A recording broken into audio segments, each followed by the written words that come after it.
Hi, I'm Matthew Humphreys from 360 Artist Development, coming to you from Cedar West Studio in Leeds, in West Yorkshire, England. I'm going to talk to you about how to choose a recording studio near you so that you can make sure that you get the best studio for your needs. So there are many different types of recording studios out there, and depending on what your goal is, will depend which ones you choose.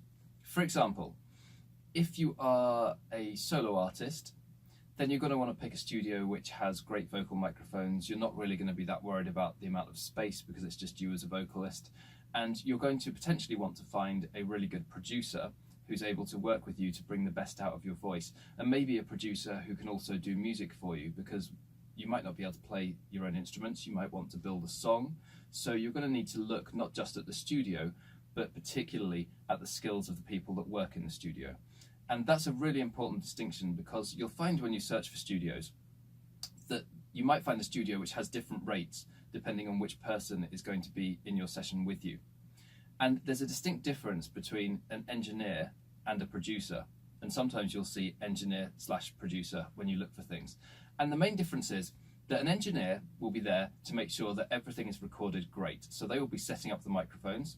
They'll be the ones that record everything in, get all the takes right, make sure that the equipment's working properly, make sure that the studio is functioning well. Whereas a producer is the person who makes the music sound like a record. So that's a very simplifying way of explaining it, but the person who makes the record is the producer, and that person will be the one that encourages you to do your best. It's the one that says, why don't we try it like this? Why don't we add this tone to the guitars? Or for example, if you've got a producer who can play instruments themselves and they're helping you, they'll be building up that song for you. And an engineer producer is somebody who does both of the roles, of course. Now, sometimes I hear from people who've gone to studios who've just had an engineer that they haven't really felt that they've done their best. And that's because they've recorded and the engineer has said, okay, do you want to do another take? Are you happy with it? That's not a negative necessarily to the engineer, because if you hire an engineer, then you're going in there knowing what you want to do. And you're almost telling them, okay, I want to do another take, or okay, let's go from here, let's do that again. I don't feel happy with that, or I do, I think we've got it, that sort of thing, because you're the one in charge and the engineer's there to make sure that everything runs smoothly. If you feel that you need the support, you need that encouragement, you need somebody to tell you, am I doing this right?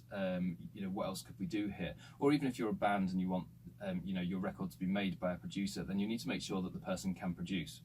So ask that question, send the email and say, are you an engineer producer? Are you a producer? Do I have to hire a separate one?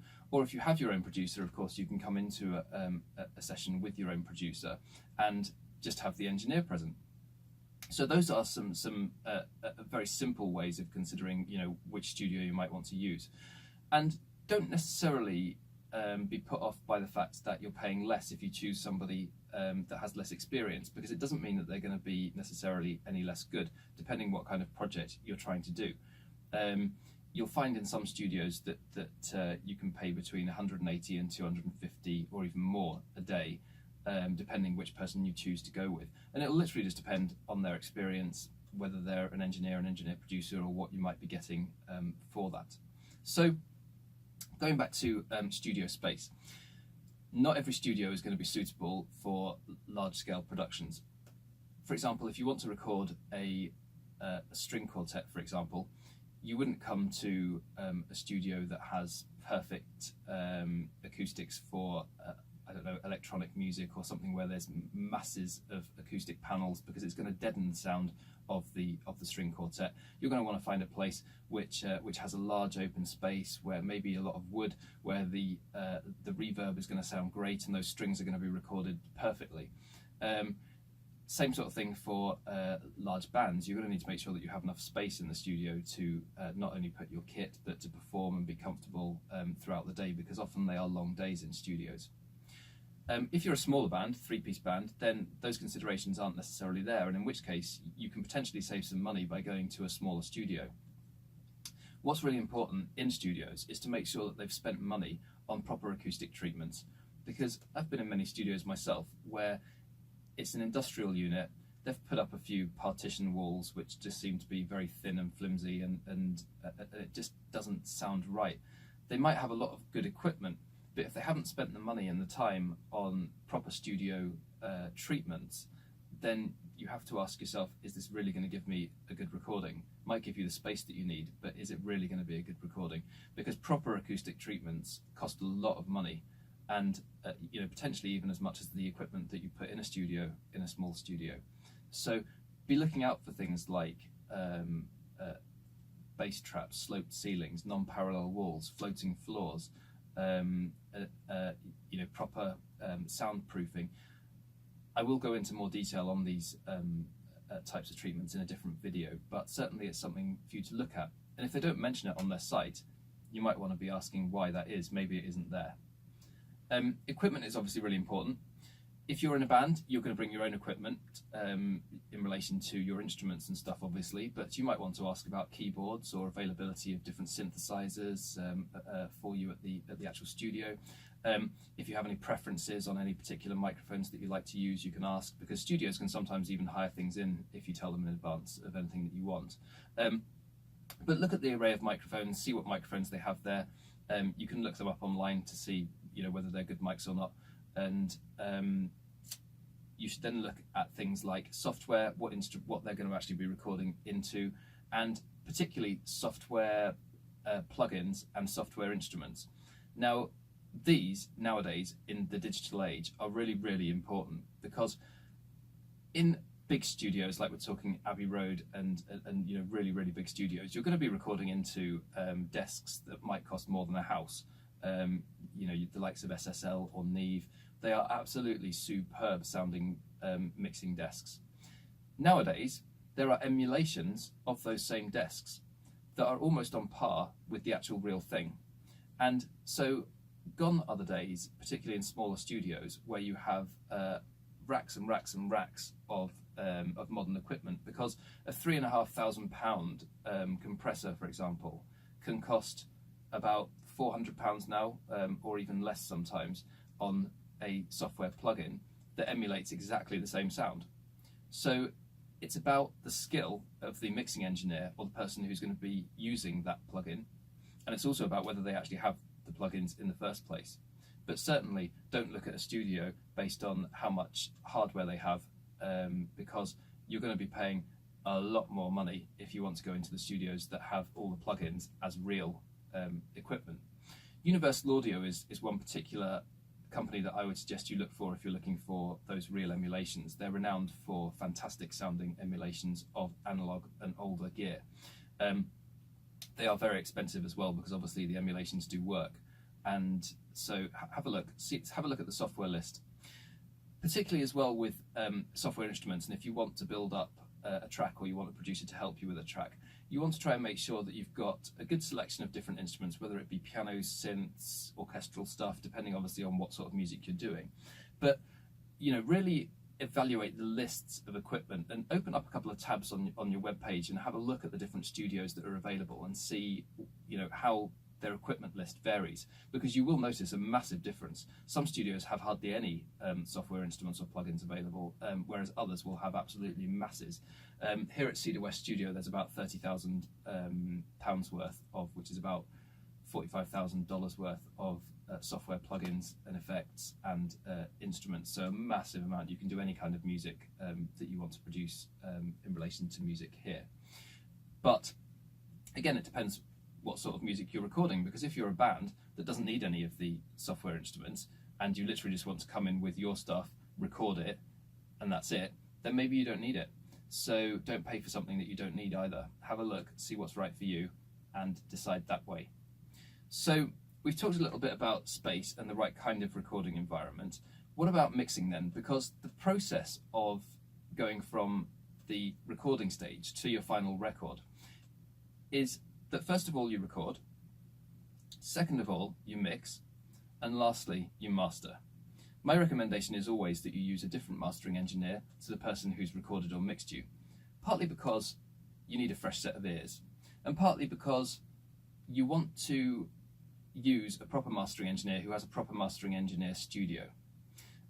They're set out slightly differently. If you imagine, you can see what's going on in this studio, and this room is designed for mixing applications. So the whole acoustics of this place are great for mixing applications and also for recording.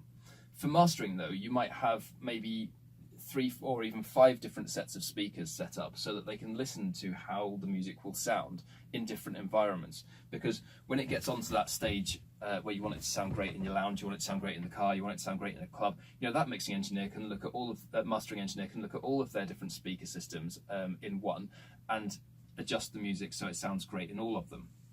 So when you're looking at a studio, you really want to be looking at the recording space and the recording acoustics and the recording equipment available to you, and you also want to be looking at whether it's suitable for mixing.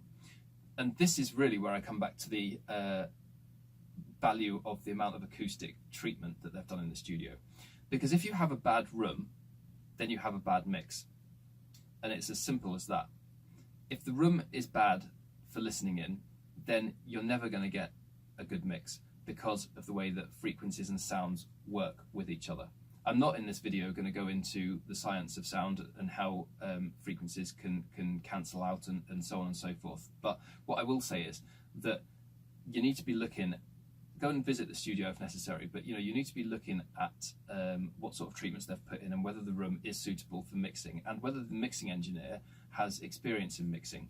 There's no harm in asking for some examples of work that they've done with mixes that are in your genre. So, you don't want to be sent mixes of, hip hop if you're doing country music. You want to hear the kind of music in your style so that you know whether that mix sounds good. If it doesn't mean that you shouldn't use that studio, because you can still record in that studio, ask for all the files to be sent to you, and then send it off to a different mastering engineer. There's many online mixing services available, so don't be put off a studio just because they don't have a good mixing environment. However, if they do, you can potentially work out a deal to put in mixing along with the recording, and equally, it's a lot easier for you because then you just go in, you do your recordings, they'll then mix it for you, send it to you, to send to a mastering engineer, or they can arrange it themselves, send it to a mastering engineer, and then you literally just get your finished song back. What I would suggest though is that you ask them, if you're going to go for mixing, whether there are any mix revisions included for free. And what I mean by that is that when the mixing engineer has mixed your record, they'll send it to you, you then listen to it and think, is it possible to have the vocals up a little bit here, or is it possible to have a little bit of a reverb effect here, or whatever you think you want to have. That's then called a mixing revision. So you then send it back to the mixing engineer and say, could you please just tweak these little bits here? They'll then redo it, send it back to you, and once you're happy, it will then get sent off to the mastering engineer, because once it's mastered, that's it, finished. The mix revisions are a really important step that you want to do.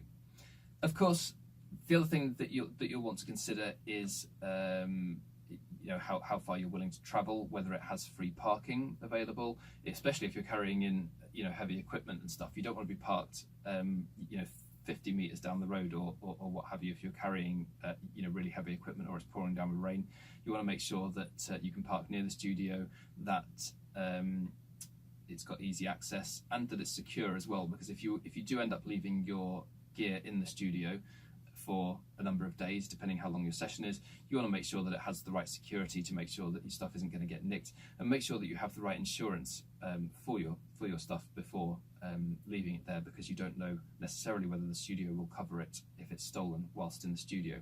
That's another thing to ask when you book, and different studios will have different terms and conditions in that regard. So I'm going to now just show you up on your screen some examples of plugins or software instruments that you might want to look out for. Certain types of famous microphones, which are great for recording certain different types of things. And in future videos, you can see more about acoustics of studios and how to record yourself, of course. If you want to get into home recording, I will go into that too.